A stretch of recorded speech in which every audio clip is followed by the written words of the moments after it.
हरिपुर में मुसाफिर कोच उलटने से 2 मुसाफिर जहां बहक और 20 जख्मी हो गए। जख्मियों में 3 गैर मुल्की शहरी भी शामिल हैं। ड्राइवर को नींद आ जाने के बायस हादसा पेश आया। मजीद जानते हैं डॉन न्यूज़ के नुमाइंदे यावर अब्बास से। जी यावर, बताइएगा इस वक्त क्या सूरत हाल है? जी बिल्कुल जी, मैं सब मौजूद हूँ ट्रामा सेंटर हरिपुर में। मैं आपको ये बता था कि गिलगित बल्तिस्तान से एक नेटको बस जो है वो पिंडी की जानब जा रही थी कि शाह मखसूस के करीब उलट गई है। हादसे की जो वजह है वो ड्राइवर के सो जाने के बाद पेश आई है।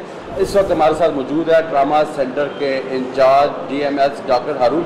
उनसे जानते हैं कि यहाँ पे कितने ज़ख्मी और कितने लाशों को लाया गया और जो शदीद ज़ख्मी हैं उनको कहाँ शिफ्ट किया जा रहा है। जी डॉक्टर साहब। जी बिल्कुल जी, ये हमारे पास एक नेटको बस जैसे आपने बताया कि वो उलट गई और उसके दौरान जो भी है हमारे पास तकरीबन 20 के करीब ज़ख्मी हमारे पास आए। फॉरनर्स भी हमारे पास आए हैं।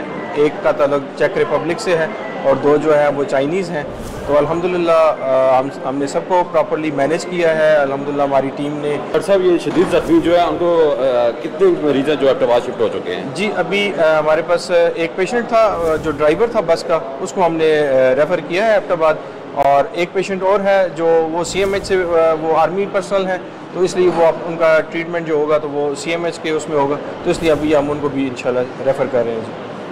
जी बिल्कुल जी, जैसे कि DMS डॉक्टर हारून बता रहे हैं कि 2 लाशें और 20 ज़ख्मियों को वो ट्रामा सेंटर मुंतकिल किया है। एक जो शदीद ज़ख्मी है उसको एबटाबाद रेफ़र किया जा चुका है। ये जो हादसे की वजह है वो ड्राइवर के सो जाने के बाद पेश आई। जी